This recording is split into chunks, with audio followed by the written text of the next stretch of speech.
नमस्कार साथियों, वंदे एकेडमी के ऑफिशियल यूट्यूब चैनल पर आप सभी दोस्तों का मैं हार्दिक स्वागत करता हूं।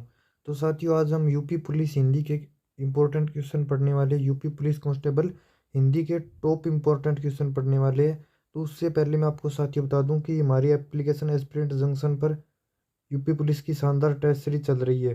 कोई स्टूडेंट टेस्ट सीरीज लेना चाहे तो इस नंबर पर कॉन्टैक्ट कर लेना। ठीक है साथियों, 99 रुपये में टेस्ट सीरीज चल रही है, बहुत सारे स्टूडेंट खरीद रहे हैं और इस नंबर पर कॉन्टैक्ट कर लेना। अगर कोई साथी टेस्ट सीरीज लेना चाहे तो 9119218784 वाले नंबर पर कॉन्टैक्ट कर लेना। ठीक है साथियों, आज का हम पहला क्वेश्चन देखते हैं। ध्वनि के लिखित रूप को क्या कहते हैं? ध्वनि के लिखित रूप को क्या कहते हैं? वर्णमाला, वर्ण, लिपि या कोई नहीं? तो साथियों, हम सभी को पता है कि ध्वनि के लिखित रूप को बी नंबर ऑप्शन वर्ण कहा जाता है। ध्वनि के लिखित रूप को वर्ण कहा जाता है। B number option right answer होगा साथियों, वर्ण। वर्ण के कितने भेद होते हैं? साथियों, हम सभी को पता है वर्ण के दो भेद होते हैं। कितने? B number option right answer होगा, वर्ण के दो भेद होते हैं। एक तो होता है स्वर और दूसरा होता है व्यंजन। ठीक है साथियों, स्वर और व्यंजन। वर्ण के कितने भाग होते हैं? स्वर और व्यंजन दो भाग होते हैं। और हिंदी में स्वरों की संख्या 11 और व्यंजनों की संख्या कितनी होती है साथियों? इनकी होती है 33। ध्वनि वर्णमाला में स्वरों की संख्या कितनी होती है? तो आप सभी को बताना साथियों, ध्वनि हिंदी वर्णमाला में स्वरों की संख्या 11 होती है। C number option right answer हो जाएगा 11। हिंदी वर्णमाला में व्यंजनों की संख्या है दोस्तों, हिंदी वर्णमाला में व्यंजनों की कितनी संख्या है ये हम सभी को बताना है। 11, 33, 25, 9। बी नंबर ऑप्शन 33 को लॉक कर देते हैं साथियों, बी नंबर ऑप्शन को लॉक कर देते हैं। स्पर्श व्यंजन कितने होते हैं? साथियों, हमें पूछा गया है कि स्पर्श व्यंजन यानी हिंदी वर्णमाला में स्पर्श व्यंजन कितने होते हैं? तो स्पर्श व्यंजन की संख्या होती है साथियों 25। स्पर्श व्यंजन 25 होते हैं। जिन स्पर्श व्यंजन मैं सारे आपको बताता हूँ। क वर्ग के 500 वर्ण, च वर्ग के, ट वर्ग के, त वर्ग और प वर्ग के, यानी ये 5 5 25 हो गए। तो ये 25 स्पर्श व्यंजन होते हैं। क वर्ग, च वर्ग, ट वर्ग, त वर्ग और प वर्ग वाले सारे वर्ण। महात्मा में कौन सा समास है? साथियों, महात्मा में कौन सा समास है? कर्मधारय। महात्मा में कर्मधारय समास है। महान है जो आत्मा, कर्मधारय समास, ए नंबर ऑप्शन। चंद्रमुख में समास है। चंद्रमुख में कौन सा समास है साथियों? कर्मधारय। चंद्र के समान मुख, यानी जिसमें तुलना की जाए, बी नंबर ऑप्शन, चंद्र के समान मुख वाला। श्वेतांबर में कौन सा समास है?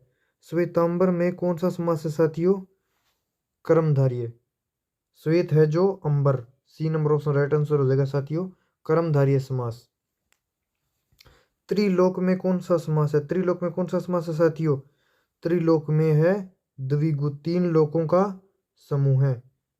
तीन लोकों का समूह या तीन लोकों का समाहार, द्विगु समास, डी नंबर ऑप्शन। सप्तऋषि में कौन सा समास है? सात ऋषियों का समूह है। सप्तऋषि में कौन सा समास है? सात ऋषियों का समूह है। तो साथ ही इसमें भी द्विगु समास होगा, डी नंबर ऑप्शन। जिस समास में समूह का नाम आए वो द्विगु समास होता है साथियों, डी नंबर ऑप्शन, द्विगु। पंचवटी में कौन सा समास है? पांच वटों का समाहार। पांच वटों का समाहार, डी नंबर ऑप्शन, द्विगु समास। पांच वटों का समाहार।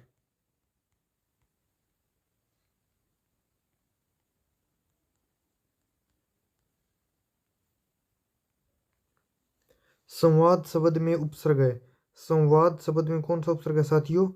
सम प्लस वाद, संवाद, यानी ए नंबर ऑप्शन सम उपसर्ग हो जाएगा। ए नंबर ऑप्शन सम उपसर्ग। अभ्युदय में उपसर्ग है।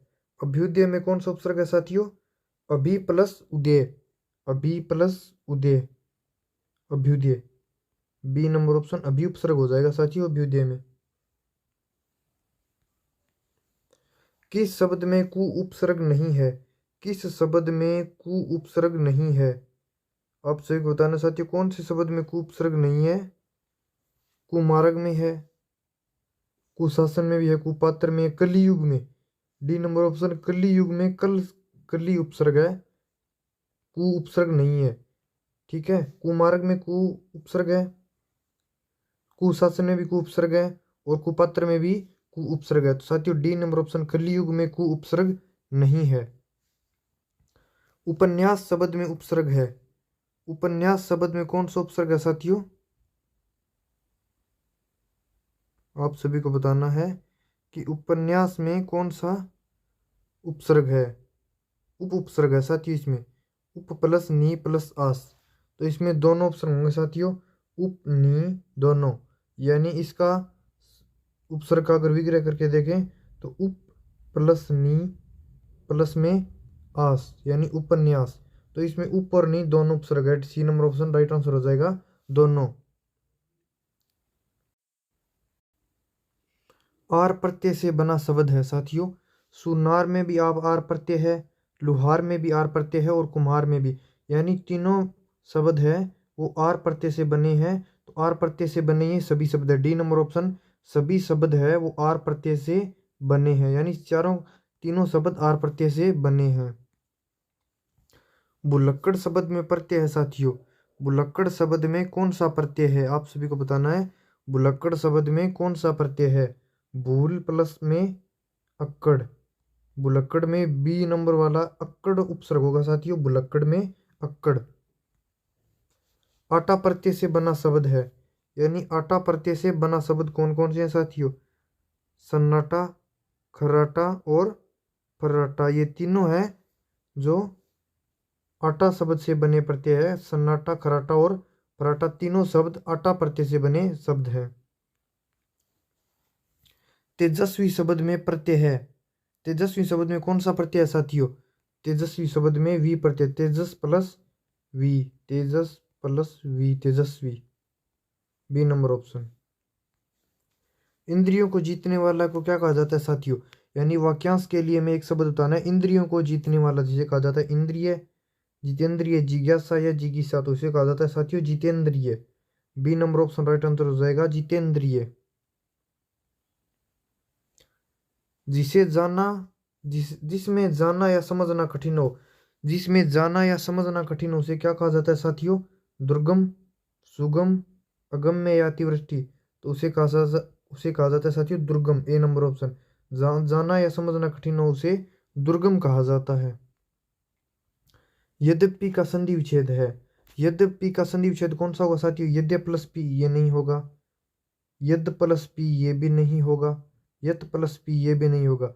यदि प्लस अपी यानी यद्यपि में होगा यदि प्लस अपी, यद्यपि में यदि प्लस अपी, यानी D number option right answer हो जाएगा, यदि प्लस अपी। अम्बुज या अम्बुद, अम्बुज और अम्बुद शब्द का साथियों में सही अर्थभेद बताना है। तो अम्बुज का अर्थ होता है कमल और अम्बुद का अर्थ होता है बादल। तो कमल और बादल कहाँ है? ए नंबर ऑप्शन में कमल और बादल दोनों ऑप्शन साथ आए हैं। ठीक है, ए नंबर ऑप्शन राइट आंसर होगा साथियों, कमल और बादल। अभिराम और अविराम, अभिराम और अविराम शब्द का में सही अर्थभेद बताना है। अभिराम का अर्थ होता है साथियों सुंदर यानी ब्यूटीफुल, और अविराम का लगातार यानी कॉन्टिन्यू। ए नंबर ऑप्शन, सुंदर और लगातार। जलद, जल शब्द का सही अर्थभेद, जलद और जलद शब्द का सही अर्थभेद बताना है। तो जलद का अर्थ होता है कमल और जलद का अर्थ होता है बादल। कमल और बादल, ए नंबर ऑप्शन राइट आंसर हो जाएगा साथियों, कमल और बादल। उसके बाद में अगला प्रश्न देखते हैं। स्वाधीन में संधि है। स्वाधीन में कौन सी संधि है साथियों? हम सभी को बताना है स्वाधीन में कौन सी संधि है। तो इसमें है साथियों स्वर संधि, स्व प्लस अधीन, स्वाधीन, इसमें स्वर संधि होगी साथियों। रविंद्र में संधि है, रवि प्लस में इंद्र, यानी इन दोनों से मिलकर वी बड़ा हुआ न और द्र। रविंद्र शब्द में स्वर संधि है साथियों, बी नंबर ऑप्शन। वधुत्सव में संधि है। वधु प्लस उत्सव। अगर हम वधुत्सव का संधि विच्छेद करके देखें तो वधु प्लस उत्सव, इसमें भी बी नंबर ऑप्शन स्वर संधि होगी। अगला क्वेश्चन देखते हैं, महोत्सव महा प्लस उत्सव। महा प्लस उत्सव में कौन सी संधि होगी? महा प्लस उत्सव में होगी कौन सी संधि? गुण संधि, गुण स्वर संधि, यानी स्वर संधि होगी। और स्वर संधि में पूछा जाए तो वो होगी गुण संधि, सी नंबर ऑप्शन गुण संधि। सप्तऋषि में संधि है सप्तऋषि, सप्त प्लस ऋषि, इसमें भी साथियों स्वर संधि होगी, ए नंबर ऑप्शन स्वर संधि। ठीक है साथियों, आज हम 30 क्वेश्चन हिंदी के पढ़े हैं।